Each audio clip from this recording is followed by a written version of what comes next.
এমনকি আরএসএস এর নেতা তারা ঘোষণা করেছে ভারতে যদি কেউ ভাগোয়া ল্যাপটপের মাধ্যমে মুসলিম মেয়েদেরকে ভাগিয়ে নিয়ে আসতে পারে এবং তাদের সতীত্বকে নষ্ট করতে পারে তাহলে তাকে 2 লক্ষ টাকা পুরস্কার দেওয়া হবে। যেরকম নাউজুবিল্লাহ, 2 লক্ষ টাকা পুরস্কার দেওয়া হবে।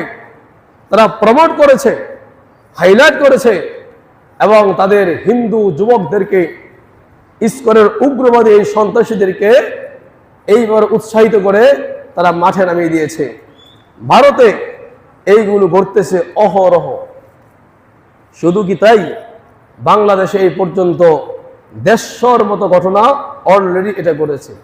কত 150 মতো ঘটনা মিডিয়ার সংবাদ আসছে। এরকম ভাগোয়া ল্যাপটপের শিকার হয়েছে আমাদের মেয়েরা, আমাদের যুবতীরা।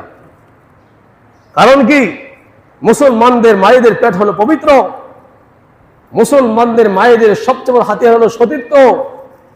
এই সতীত্বকে যদি নষ্ট করা যায় তাহলে এই মুসলিমরা আবু বকরের মতো, ওমরের মতো গর্জে উঠবে না, ইমানের পাওয়ার নিয়ে জন্মাবে না।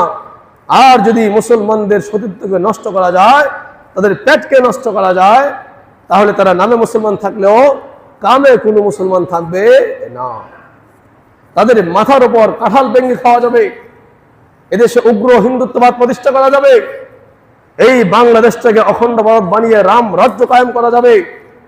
এই জন্য তারা এই বাংলাদেশের মধ্যে এই মিশন চালু করেছে, চলতেছে। বলেন নাউজুবিল্লাহ, যেরকম নাউজুবিল্লাহ।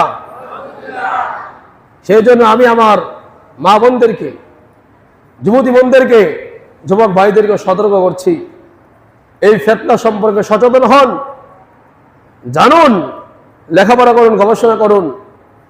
আমরা শুধু খালি আমাদের হাসি খুশি তামাশা নিয়ে আছি। আমাদের শত্রু ইহুদি, খ্রিস্টান, বৌদ্ধ, নাসারা, মুশরিক, পত্তলিকেরা আমাদের মুসলমানিত্ব কিভাবে নষ্ট করতে পারে, ঈমানকে হরণ করতে পারে, সেই জন্য তারা তাদের মিশন চালিয়ে যাচ্ছে।